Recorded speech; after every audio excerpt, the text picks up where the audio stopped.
Eu estou recebendo Nelson Ludovico, mestre em Comércio Exterior, Negócios e Relações Internacionais.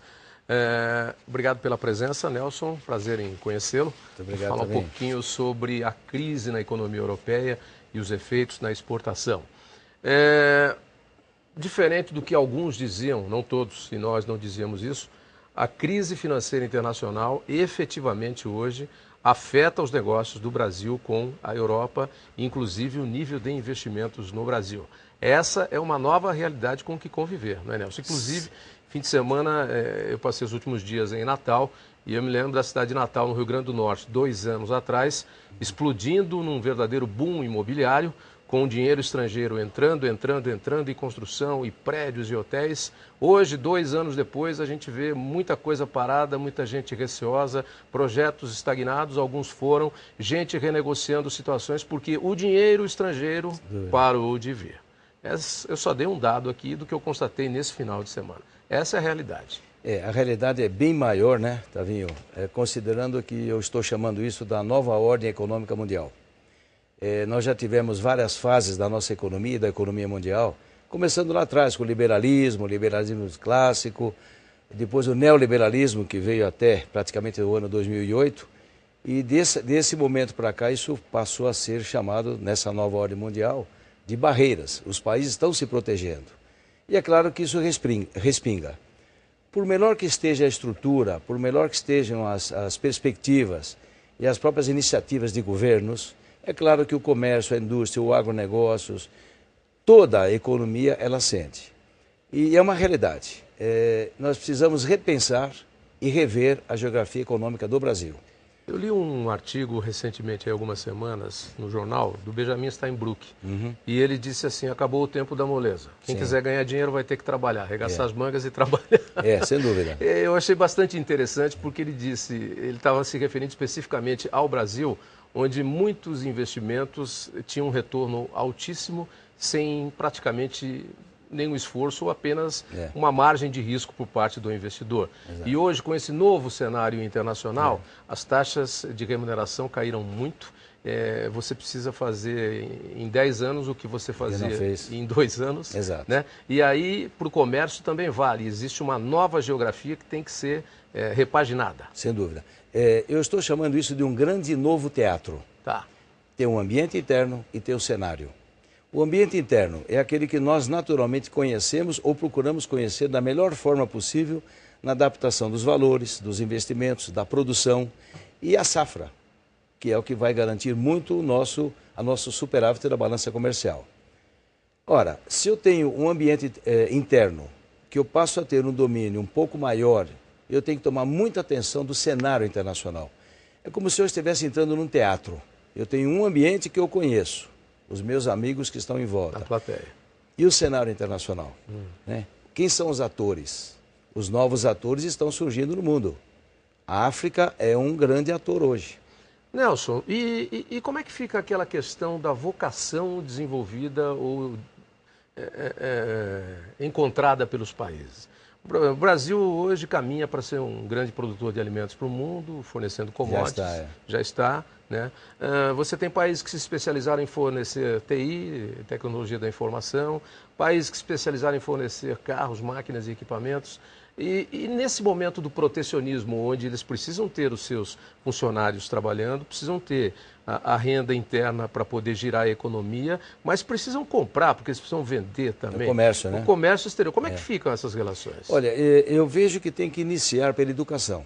A educação empresarial. A organização empresarial e a cultura que deve existir, não em relação só à exportação, aos negócios internacionais. Porque hoje, se nós enxergamos um Brasil bem superior ao que era o passado, nós também dependemos muito daquilo que ocorreu na importação.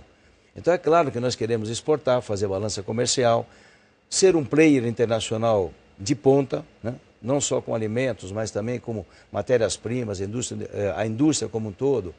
Mas nós precisamos rever a organização interna do país. Deixa eu puxar aqui a saca de açúcar para o nosso lado, não vou falar sardinha para a nossa brama, mas pode ser sardinha também, porque sardinha também é do agronegócio. Sem dúvida. No agronegócio, como fornecedor de alimentos, como é que você enxerga o posicionamento do Brasil, dos empresários brasileiros e dos produtores nesse novo teatro, nesse novo cenário internacional de negociações? Eu acho que a base disso está no custeio, o custeio da produção. O custo ainda é muito alto e os investimentos que poderiam estar acontecendo de uma forma muito mais rápida, eles são lentos. É aquela história da preocupação, o que vai acontecer daqui 6 meses? Nem o ministro sabe qual vai ser a taxa de câmbio segunda-feira.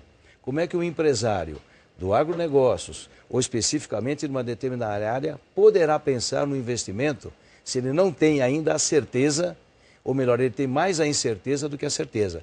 Por isso que essa revisão dentro da economia, questões tributárias, custeio de produção, burocracia, são 3 elementos que por muitas vezes nos deixam um pouco devedores. Você antecipou e eu ia empurrar justamente para esse lado. Esse custo Brasil que nos torna, às vezes, pouco competitivos em determinadas situações de negócio, ele, na verdade, não está ligado especificamente ao empresário, está ligado a uma política econômica nacional. Sem dúvida. E você enxerga o governo atual, o governo anterior, os 3 últimos governos, trabalhando no sentido de melhorar isso, carga tributária, logística, distribuição? Como é que você vê o caminho que o Brasil vem tomando? O cenário é o seguinte, várias correntes econômicas e mesmo as críticas comentam sobre os portos brasileiros. Eu estou tocando exatamente na questão da infraestrutura. Alguém que está lá em Primavera do Leste, alguém que está lá no Mato Grosso, está aguardando ansiosamente a inauguração da saída para o Pacífico. Isso. Desde Rondônia ou de Cuiabá. A estrada deverá estar pronta dentro de alguns meses. Vai ser uma alternativa para substituir aquela infraestrutura que nós não temos, de um produtor poder levar a sua safra, a sua produção para o Atlântico. Está acontecendo, então. Vai acontecer dentro de alguns poucos meses. Essa vai ser uma mudança de comportamento geoeconômico do país do ponto de vista agronegócio. Deve promover, inclusive, um desenvolvimento mais acelerado ainda. Sem dúvida. Do centro-oeste do Brasil. Sem dúvida. E é ali que está exatamente a riqueza do Brasil. Porque nós já sabemos que a Vale tem a sua própria ferrovia. Então nós temos que pensar que o Atlântico sempre foi a nossa saída natural. E a infraestrutura ela tem que mudar de lugar. Onde é que está o centro dos grandes negócios do agrobusiness? Está exatamente do meio do Brasil para a esquerda. E é aí que nós vamos ter uma grande saída. Essas correntes que criticam muito a questão da infraestrutura estão com perfeita razão. O governo tem que investir em infraestrutura para reduzir o custo do Brasil, para que possa existir mais entusiasmo dos grandes investimentos.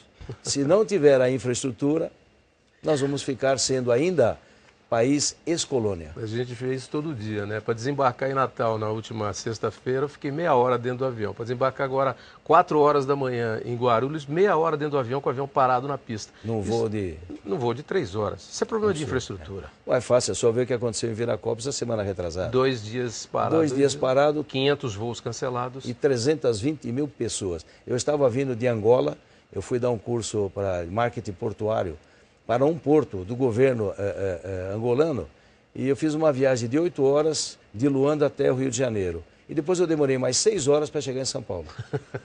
Eu quase voltei para Luanda. Me leva de volta para a África. Exatamente. Por que é que você falou que todos devem estar de olho na África? Porque ela pode ser um grande player, um divisor de águas aí nesse novo cenário do comércio internacional. Nós temos uma grande divisão, uma mixigenação de culturas. Então eu vou analisar quais são os países de língua portuguesa ou ex-colônias. Qual o posicionamento deles? Então eu vou, com a memória fresca ainda, analisar o que Angola oferece para o mundo. Petróleo. Eles participaram do G8 em função do petróleo recentemente. E não estão classificados para o G8, claro, nem para o G20. Mas eles têm um potencial. Eles exploram o diamante, exportam diamante. Então se eu pegar a África, do ponto de vista Angola, eu vejo ali um potencial financeiro. E quando você entra numa farmácia, numa loja, quando você entra num dealer, seja qual for o comércio, você encontra produtos do mundo inteiro, principalmente da Ásia. Por que o Brasil, que está do outro lado do Atlântico, não pode atravessar o mar em 8 horas e verificar, explorar, marketear Angola? Aí você pega a República do Togo, República do Benin, Costa do Marfim, até tira um pouco a Nigéria, pegando o lado Atlântico. Veja quantas oportunidades para a indústria e para o agronegócio existem. Voltando especificamente para o agronegócio, nós temos uma grande instituição de pesquisa que se chama Embrapa e que está agora no centro de uma tensão com troca de presidente, inclusive justamente por conta de um ponto desse que você tocou, que foi a internacionalização da Embrapa. Que, pelo que consta, a mudança foi feita porque juridicamente houve um atropelo de passos e de degraus e foi preciso mudar e remanejar. Mas como é que você vê o Brasil, por exemplo? O Brasil está forte com a Embrapa e outras instituições e outros empresários na África e a gente acaba transferindo tecnologia. Como é que você vê essa parceria, essa transferência de tecnologia? É importante que isso aconteça? Eu vou retomar um pouquinho ao passado. O meu pai foi da área do trigo. O papai foi engenheiro de moagem de trigo, né, de moinhos. E ele já, dentro daquela altura de 30, 25 anos atrás, ele já comentava sobre o crescimento da Embrapa, vivendo justamente dentro dos projetos da Embrapa. O investimento, ele tem retorno. O entusiasmo existe. O que é necessário? Que haja continuidade. A cultura organizacional que pode acompanhar a Embrapa é que poderá fazer o sucesso da Embrapa, fazer uma capilarização para todos os ramos que a Embrapa pode oferecer e, ao mesmo tempo, dar sustentação dos negócios. Não é simplesmente mesmice, é algo muito mais devido ao que? Exatamente a capilaridade que a Embrapa promove e pode promover ainda muito mais. Vou fazer uma sabatina com você rapidinho aqui, de 6 perguntas. Pois não. Números das exportações deste ano comparadas com 2011. Eu até dei alguns números há pouco, queria que você comentasse. De forma geral, nós estamos sentindo que os 256 bilhões do ano passado deverão se repetir. Até 2 meses atrás, a diferença era apenas de 4,5% no total, né? E é claro que a área de commodities ele supera, diferentemente do passado, que era muito mais a indústria do que nós temos hoje. Se nós ficarmos nesse patamar com um PIB de 1,5%, 1,6%, eu acho que vai ser lucro. Não era a expectativa, mas como o mundo também esperava que a China crescesse 9%, 10% e ela está com 7,4%, então vamos assim dizer, o nosso consolo é que como a China caiu, nós também vamos estar nos equilibrando. Eu sou muito cético nessa hora, porque não como professor, né, não como educador, mas como homem de estudo de negócios internacionais, eu digo assim, quando a maré não está para muito peixe, os poucos que tiverem já alimenta. Então, o que não podemos é estar negativos. Melhor 1,5 do que 0 negativo. Sim, né? Sem dúvida. Mas cair de 9,5, 10 para 7,7, como a China caiu, é menos. É assustador, né? É assustador. Exatamente. Temos aí o quê? Uma queda de 10% nas exportações? Por aí, de 10 a 15. A que se deve isso? Primeiro, o fator da própria dificuldade financeira e créditos no mundo, né? Não é simplesmente a burocracia brasileira. Claro que ela interfere. O nosso grande país chama-se pequena e média empresa. Elas precisam crescer. Muitas empresas, com medo de sair do Simples Nacional, elas criam uma segunda empresa, uma terceira empresa. É o caso da indústria calçadista, da indústria têxtil. Mas o Brasil tem que focar exatamente na questão relacionada à tributação para que a pequena e média empresa possa crescer e nós termos um potencial de superação. Agora, esses 10%, ele está relativo a infraestrutura, que é muito forte, é o primeiro item que eu considero, burocracia e o receio do crédito internacional. Como é que ficam uniões de países que às vezes parecem como parceiros, mas no momento você tem quebra, por exemplo, a União Europeia, aí você tem quebra financeira dos países, ou o Mercosul, e aí você tem quebra de ideologia, de filosofia, então não se chega a um acordo. E até de regras, né? Até de regras. Como é que o Brasil deve se comportar em relação a esses grupos, por exemplo, esses parceiros comerciais? Tavinho, eu costumo dizer que o mundo hoje é um grande condomínio de países. Já não existe mais a individualidade.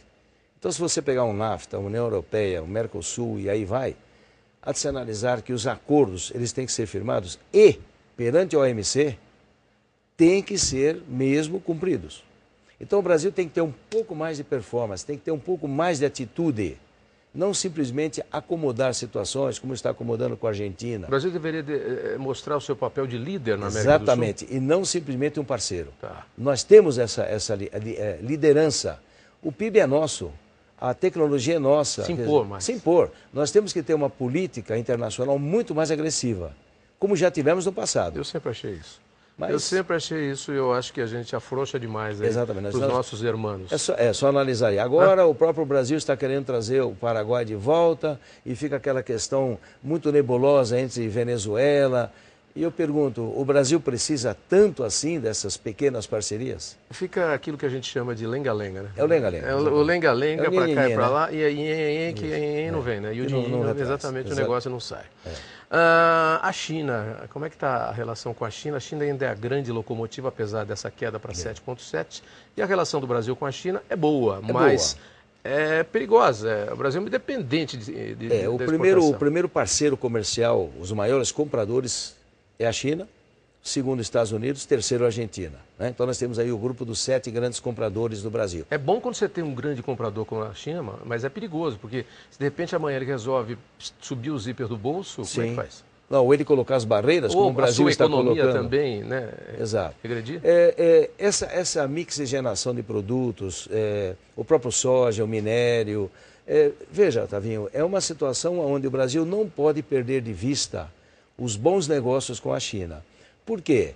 Porque se por um lado ela é um grande credora dos Estados Unidos, nós por outro lado somos credores na balança comercial.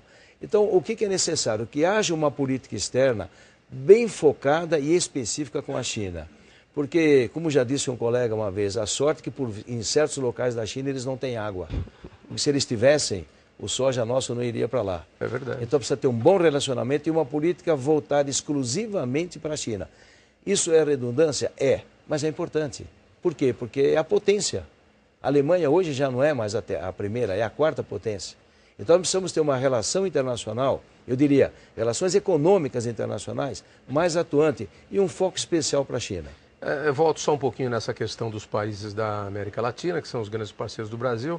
A Argentina é o maior deles, né, na questão da troca, mas a gente tem muitas brigas e muitas posições divergentes. Como é que você vê isso? O Brasil com uma economia em ascensão, a Argentina com uma economia em decadência e mesmo assim se impondo. E você citou bem, o Brasil precisa se impor mais. Em relação à Argentina também. Sem dúvida.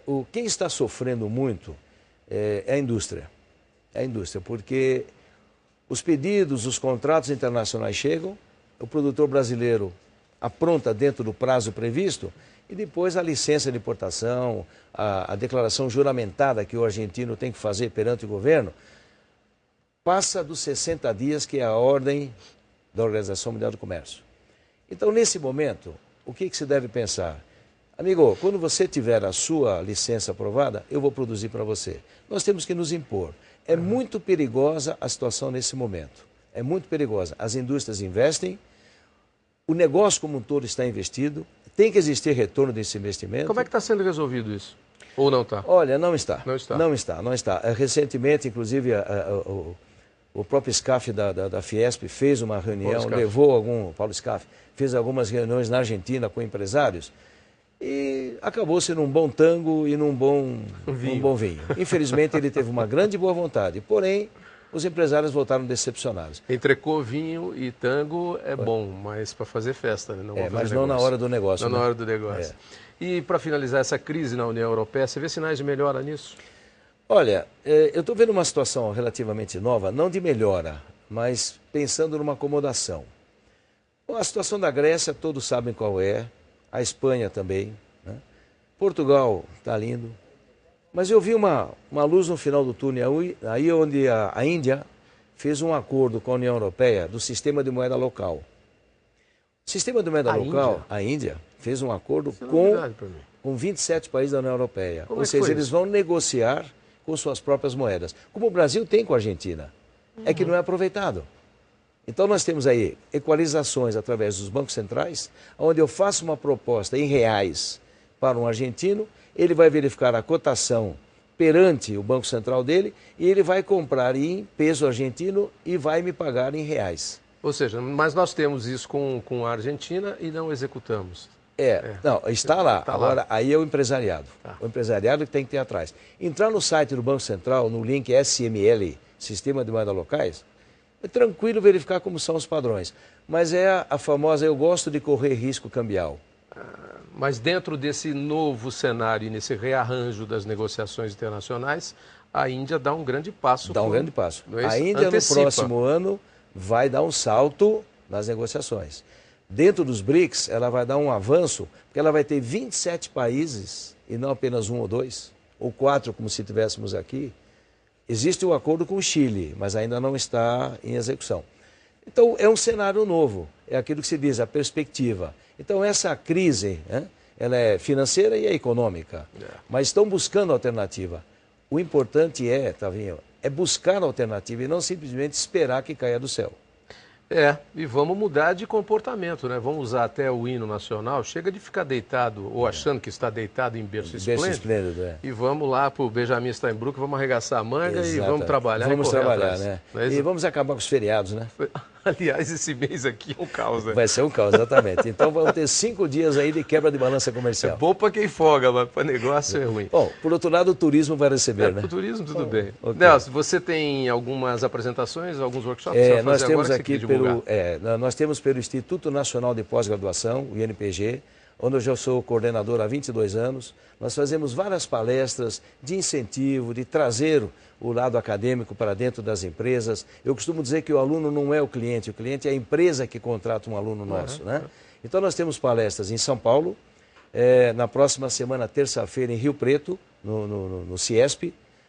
Nós vamos ter também em São José dos Campos. Eu fiz ontem uma palestra em Campinas e nós temos uma série delas que já foram executadas e no site do INPG, do Instituto Nacional de Pós-Graduação. Peço a você que divulgue, por favor, o site e o telefone. É www.inpg.edu.br. Que é como está na tela ali, www.inpg.edu.br. O telefone é exatamente aquele, 3095-8400, em São Paulo, com o 11. E são gratuitas as palestras e são motivadoras, né? Exatamente como nós fizemos aqui com a sua grande performance, nos deixar à vontade e também deixarmos à vontade os nossos participantes. E aguçados. E aguçados. E sair lembrando, não esquecendo. Exatamente. Okay, Nelson, muito obrigado pela presença aqui. Eu que agradeço. E até breve, eu agradeço.